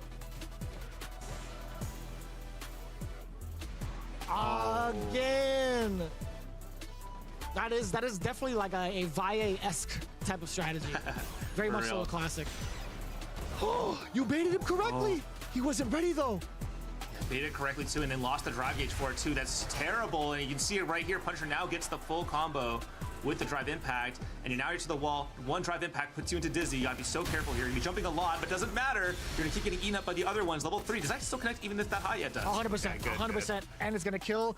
No real scaling involved either way. Snap. That's gonna be the kill. Punisher taking it down 3-0 again. The chat was right, 90%. Yeah, you know what? Don't doubt chat, I guess. You know, they knew 90% of you were correct. Punisher will take it in a pretty dominant fashion. Really great stuff overall throughout the entire match there. And I like that he wasn't afraid to take some of the big risks on the resets against a character like Ryu, right? Once you let him go from out of your sights, he can deal a lot of damage. We talked about that as the main highlighted tool from Ryu. But overall, I think his confidence on offense is what really took it over against Taho. Despite some of the main strategies that were shown off from Taho, right? Like the neutral jumps, I feel like weren't really stopping Punisher per se consistently, but it still was consistent enough to be like, man, when is Punisher gonna like kind of like adapt to this thoroughly, right? Yeah, exactly. We saw a lot of these mix-ups in the corner here, using both Hooligan and the dive kick, as well as shimmies. Cammy's incredible walk speed coming into play many times as well. Absolutely fantastic play by Punisher throughout all of this as well. Consistent combos as well. Taho unfortunately had a few drops as well that could have been in crucial moments. Although I did like the usage to start swapping things up and going for these drive impact. But there we go. That was one of the drops that could have really shifted the tide of the game here, considering that Cammy was literally a quarter of a drive meter left. So really unfortunate. Yeah, there was a moment too where he utilized the solar plexus another time, actually got the block against Punisher, and opts to go for a normal that's a little bit slower, right? That doesn't really cause a true frame trap. Despite being in burnout, it doesn't really matter, right? Like, as long as you get that opponent to block, it's like, all right, well, you still get to take your turn, and you have needed to threaten the initiative. But him going for the low forward into the Hashogeki wasn't going to be, like, the best way to start your offense back, or at least to kind of stall for time to get some of your drive gauge back. But that's just how it goes. Taho, I would love to see him a little bit more also in the future, because that is a name that I'm very familiar with.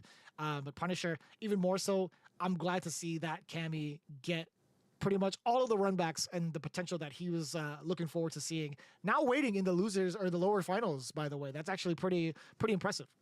Yeah, we were talking about earlier who's going to make the run through, and it seems like we have our answer here. Punisher's going to be going up against Demonish.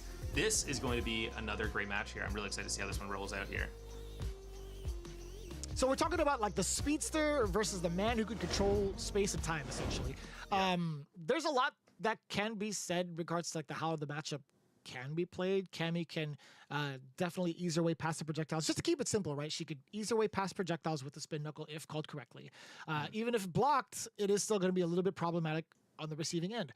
If that's going to be too much to deal with on the ground, well, guess what? Cammy can traverse it easily with either a hooligan to dive kick or just a raw dive kick from a proper angle. Going to be very difficult for JP to consistently anti-air. So it begs the question, what is JP going to do before he has to really play defense to deter Cammy from moving forward, right? Yeah, there's a lot of questions there, and it looks like chat is also kind of in belief of this too. Punisher 64% at the Demonish's is 36. Obviously not nearly as much of a swing as what we saw previously, but Punisher obviously coming off of a solid 2 back-to-back wins there, really looking pretty great on their Cammy. So we'll see how Demonish handles it. Of course, it could be said, who knows, maybe this is a matchup that Demonish is willing to swap to the Akuma for, or the Marisa apparently they also have. So it could be another option there as well. We'll see. Yep, no, they're staying on the JP. Okay.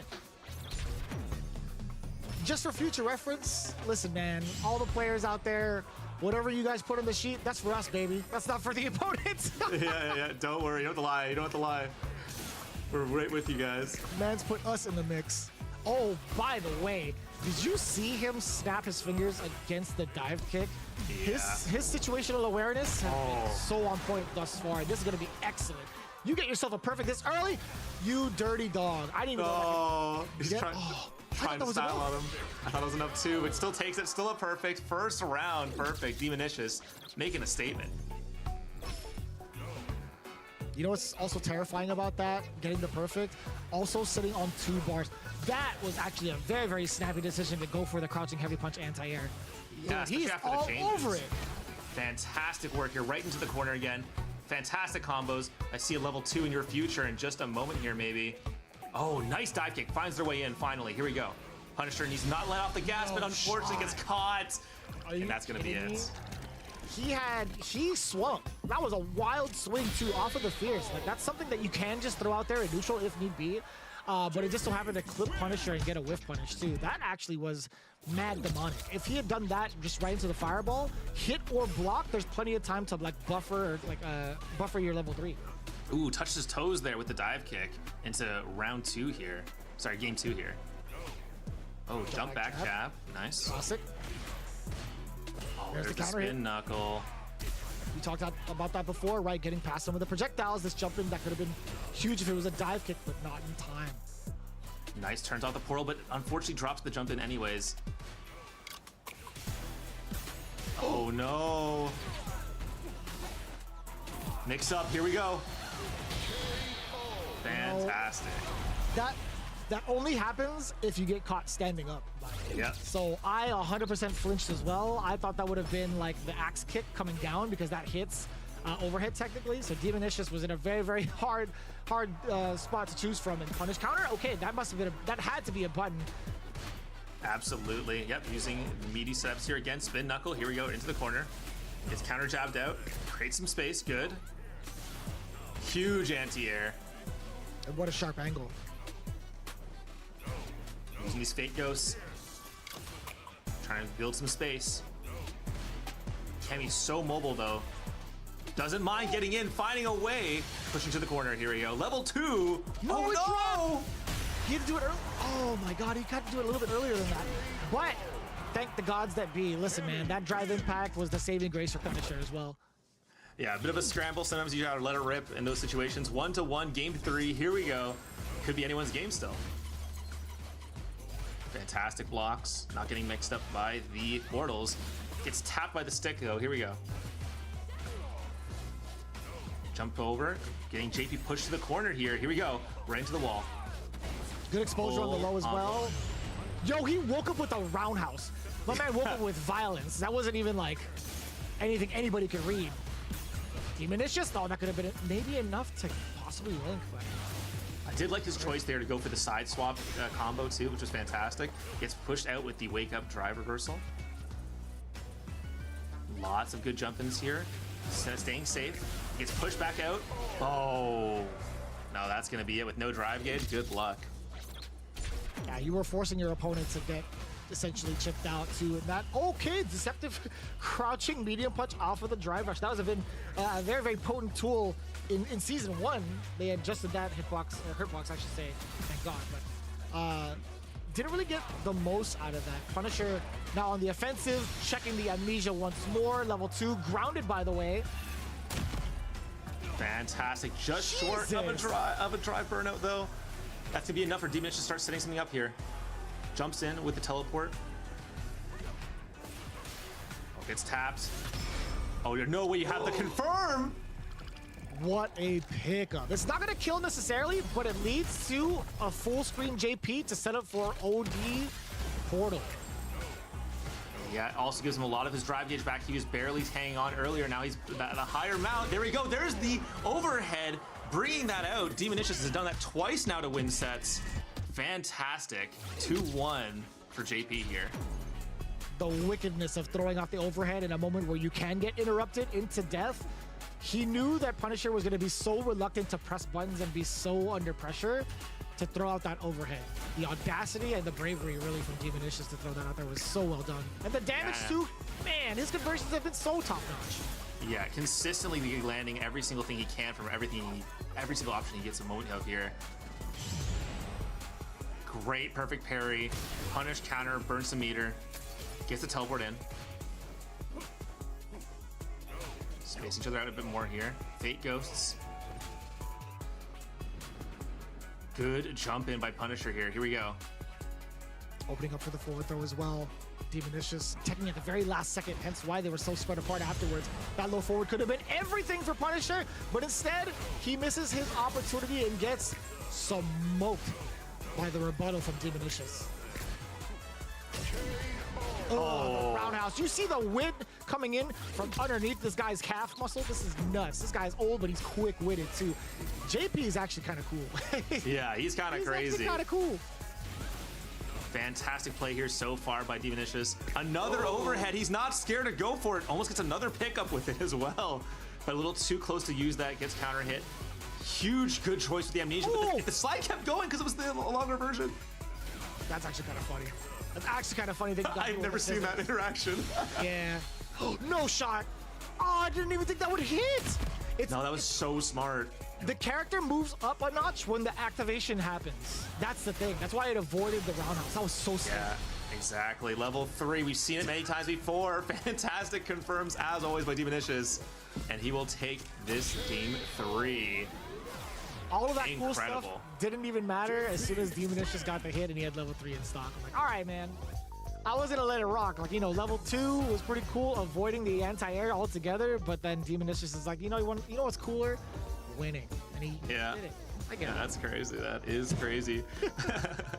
Oh man, Punisher, I really like the choice there though, constantly recognizing how on top of the anti-airs Demonish was, so threw in the super to mix it up, because obviously typically Cammy's dive kicks, despite their change in trajectory, they typically go at the same speed, but the super has a different speed entirely, so that was a fantastic mix up there. Unfortunately didn't pay off in the end, but I really like the choice there completely. Excellent work from both, more so I think from Demonish keeping the tenacity going and also the mix-ups going on offense, exactly what we wanted to see. A couple of mishaps too, running into the big jump-ins that Punisher had in mind. But speaking of mix-ups, I think the hooligan mix-ups were so prominent in this matchup, and it was so difficult to even contest. Him not going to that well even more so towards the end was really kind of a tragedy too, and also him missing that level 2, a little bit of a mishap with the saving grace for the DI was pretty important. But overall, Demonish, his composure and landing some of the consistent damage, I think, is what spelled out the game for him. Yeah, absolutely. And as you kind of see across this as well, we even saw some moments here where Punisher did get the baits on the Amnesia just like that. So they did some fantastic work there, but unfortunately came out a little short with how strong Demonish's anti-air game was. I think consistently that was one of the stories here, was either that was the portals to snag one of the dive kicks, or it was the roundhouses here that were just absolutely crazy. Fantastic work by both players, but Demonish there it is. There's the delay of the super to get in on him at the end. But that's going to be the crouching heavy as well into level 3. Immediately afterwards, the light was immediately shown on Demonish. Just like, yeah, that was cool. That was real cute. That was a cute level 2. But what's that to my level 3? The way that he just sidesteps his own projectile too. This guy's on boss. It's clean. It's clean. One of the best win pose animations too. What a fantastic character they made here. Absolutely amazing. Absolutely amazing. Yeah. Really excited to see like the future of JPs in general, like in terms of the story with more characters being added in to the lore, but also just the development of the character now that, you know, the nerfs are going to be more frequent, or sorry, nerfs and buffs are going to be more frequent now that like Nakayama-san had mentioned that over in one of the interviews. But overall, again, a lot of the JP mains, they're still thriving, man. I mean, like even after the nerfs, I mean, what at Evo Japan, he got second place, right? So still a pretty strong character. Yeah, many times, unless the character gets completely reworked, if a character was insanely good, some nerfs are not going to be enough to like push them down all the way, because they got so many tools, especially in the case of JP. He has many fantastic tools, and he's so versatile too, and which is so awesome because he allows you to play the matchup in your own sort of style too. Demonish in particular doesn't really play a more of a zoner-centric JP. You can see him going for a lot more mix-ups. I don't see many JPs going for the drive rush overheads, and that was a fantastic choice there too. So really respect his work here so far. Yeah. As few and far between that you see those overheads, it's good to exercise that option more often than not, I think. So yeah, that was a really good point that you put out there in regards to Demonish's JP. But he's going up against a different beast. Well, technically not, because this is a run back. Yeah, right? This is a run back. We saw it a couple times earlier. Fruit navigated expertly around Amnesia, and that was one of the big hallmarks of the previous set. Not to mention Fruit threading the needle at one point through a level 2 of JP, surviving it with the drive gauge intact. Absolutely incredible play so far. So between these two, I'm really excited to see how this match next match goes, because this is going to be a fun run back for sure. What a beast, figuratively and literally. That was actually the sickest play. Like even at this level, I'm thinking to myself, like that's actually one of the sickest things you can do against a level 2. And chat also is a believer of Fruit. right? Being able to navigate your way with Blanca just like that too. We kind of hyped him up a little bit, right? We were talking about 1900 MR master ranked Blanca, but Demonish, man, he's been looking so terrifying right out the gate that I think it'll be a lot closer than you expect in comparison to the polls. Yeah, and honestly, you also go say a little bit about the tournament structure too, right? Demonish just came off of a win, feeling pretty good, did really solid, feels pretty warm. Fruit's been waiting up there for a little while, so hopefully hasn't gone too cold on anything and hasn't forgotten how strong Demonish was in that first match, because some of those rounds were a lot closer than we probably want to give him credit for. So we'll probably have to see how they shake out this time around. Yeah. Two different aspects of pressure for both players, right? You're looking at where it is on the tournament structure for Fruit. He's waiting on the winners or the upper side, right? So technically, if he wins just 1 3 out of 5 set, he is your champion. Demonicious, he's the one that is tasked with having to reset the bracket first. Let's see if he can pull it off. Yeah, here we go. Getting into it. Full screen Blanca Ball managed to find their way in. Fruit, with only a sliver of drive gauge left here, looking for a setup, uses the Blanca Ball to go for an empty low. Baits out the Amnesia perfectly. Here we go. Goes for the doll. Oh no. Bit of a trade there, but really great mix up there. I didn't realize with the animation, the cane hits Blanca right in the jaw. That's actually kind of sick. Good conversion too. That was a counter hit, by the way, off the low medium kick. Forced to block. And also checking the movement. That was very smart. Tapping with the lights, but still very important against Fruit. Amnesia call out against the OD Blanca Ball. Very slick, because again, that drive gauge is now about to be fully depleted. Yep, there it is. Loses the drive impact too. Meanwhile, Demonish is over there with a full stick. Let's see what he does with it though. Oh, Fruit's not gonna give him the chance. Going into level 2, hoping to pressure him out of it entirely. But Demonish just finds a couple jabs out. Fantastic. What a button choice. That was a big call out against the level 2. Really smart against the fast fall. Yeah, level 2's almost out too. Another one, here we go. Using that shimmy strategy again. Doesn't mount to anything this time though.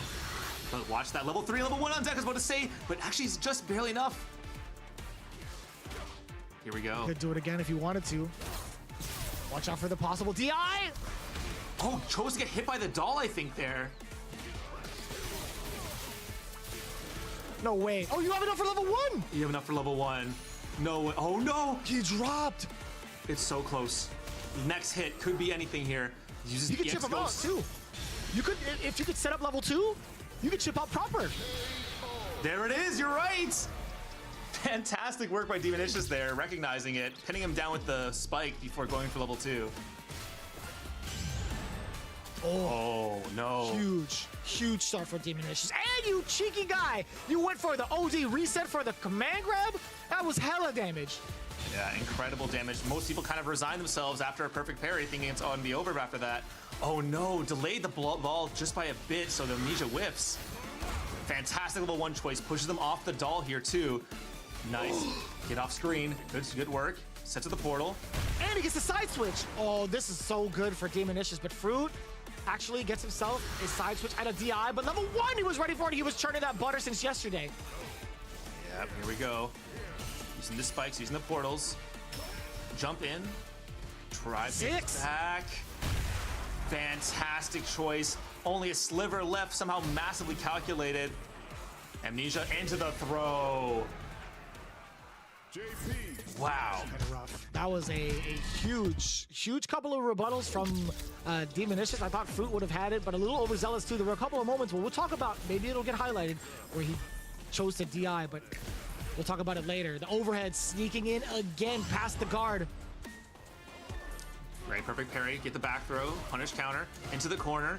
Look at Demonicious drive bar. That's extremely dangerous here. You have to build it back up. A quarter of it left. Chooses to get hit maybe? Yes. He tried to jump, right? He tried to like maybe get us a side switch and anticipate something else, but also getting hit was not the worst thing in the world because he got to maintain his drive up until this point. The DI, how much damage can you get? Oh, you could set yourself up for level 2 instead. Yeah, are you gonna let the beast rock? Here we go. He's probably gonna look for it in just a moment here. Drive impact. Should be enough. That's gonna be it. Fantastic work by Fruit, taking the first round. I lied to you all. You know, Demonicious maybe thought a level 2 was gonna happen as well, or maybe he just wanted to hold on to his meter. against another DI. But Fruit now finding his opening, gets to set up the doll immediately after this. Yeah, we got the ball. Here we go. Great work into the throw. You love to see it. Another setup. Oh no. Amnesia's choice was good. Gets the side swap, but the doll is still there. Tries to get to it in time, but it's just getting kept out by JP holding the left side. Fantastic level 1. Call out to that low medium punch. I couldn't tell you if that was like a buffer or if it was him calling out the drive rush, because that could have been like a mix of both. Maybe he could have like Really gone out that good. preemptively. All right, back to 1-1 here. Ooh, nice airball Jesus. combos. Let's go. It looks so clean.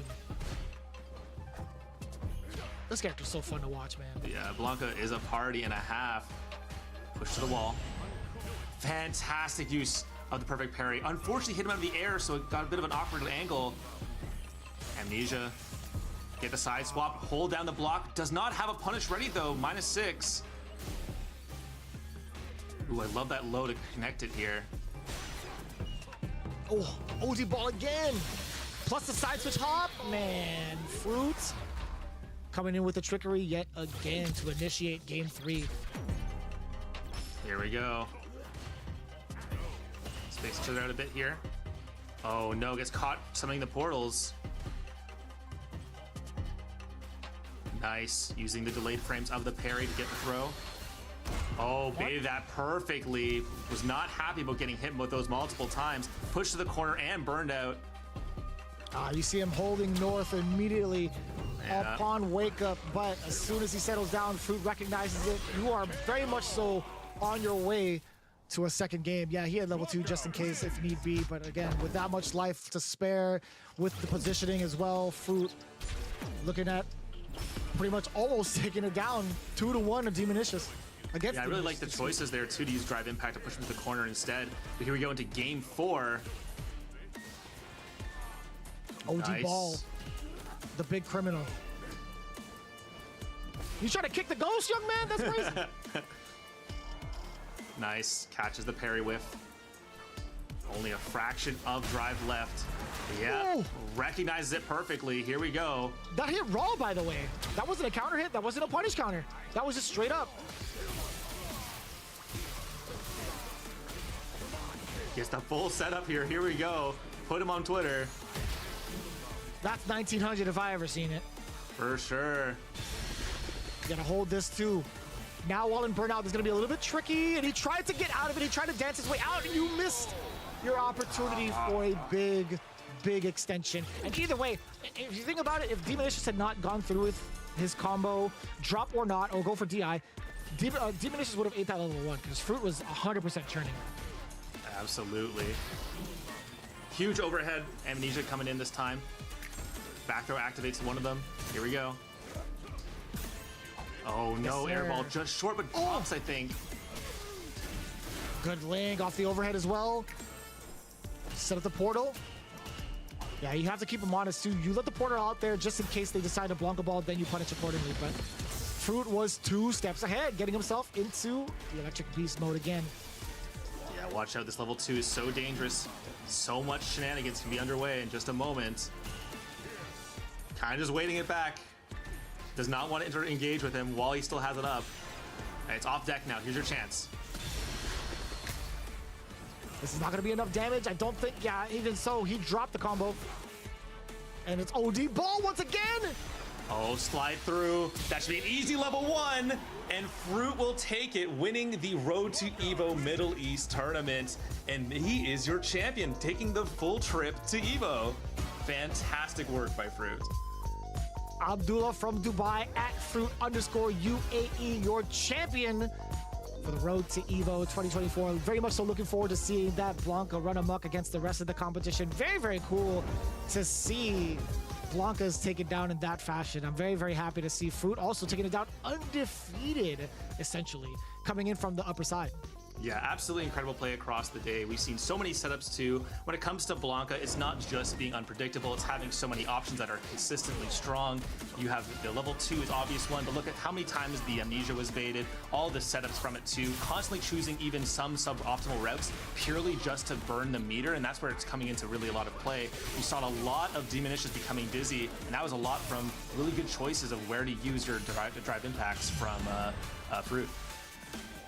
Yeah, really conscious effort to kind of utilize that drive impact without being in fear of the super R, right? It's really, like, you could be in fear of it, but it's really up to the opponent to utilize it, right? We saw it, it did show off on defense from Demonish, but like how often was he able to even get that response out, right? Like, it's, somebody could have like an OD uppercut, but it's up to the opponent to actually find the gap to use it. Yeah, exactly. And I think another big part of it too is that Fruit at one point even baited it here. You saw actually baited the level 1, knowing how low the drive gauge was going to be, use the drive impact to push him to the corner, and then right after that there was another stagger as well. So really fantastic work by Fruit throughout this entire tournament. Yeah. Demonish has had a great match too, but unfortunately sometimes Blanca can just get in on you and run amok, and it's really, really tough to find an option. Here we saw the full setup here for optimal damage. Fantastic work by Fruit. I thought that was pretty amazing again.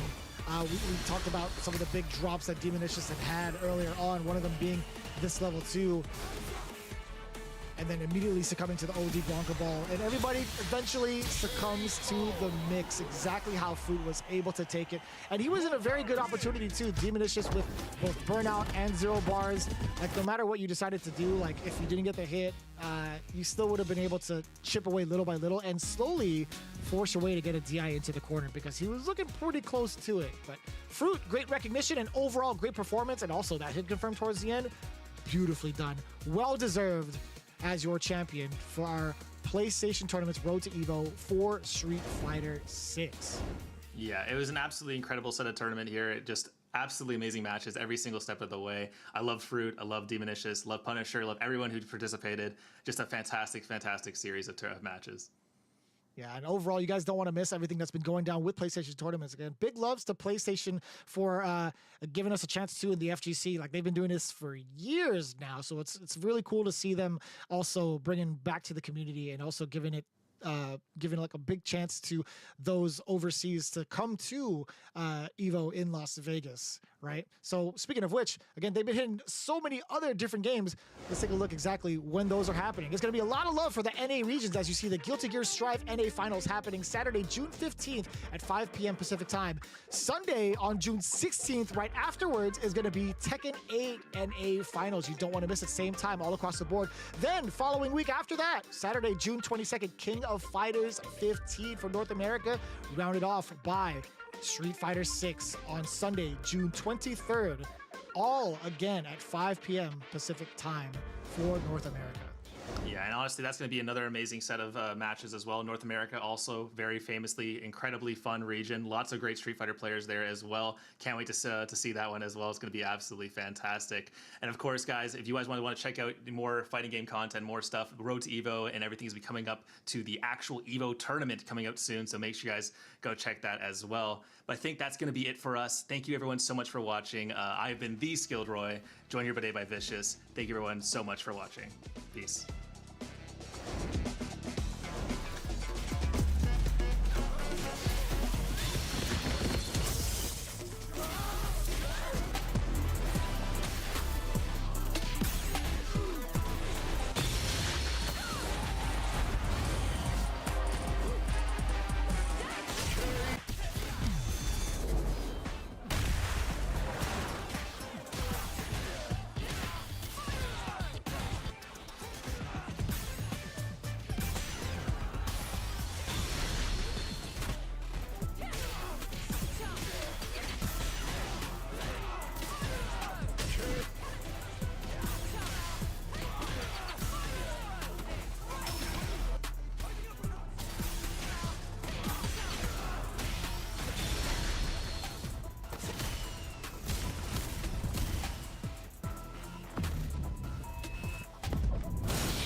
America wins!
PlayStation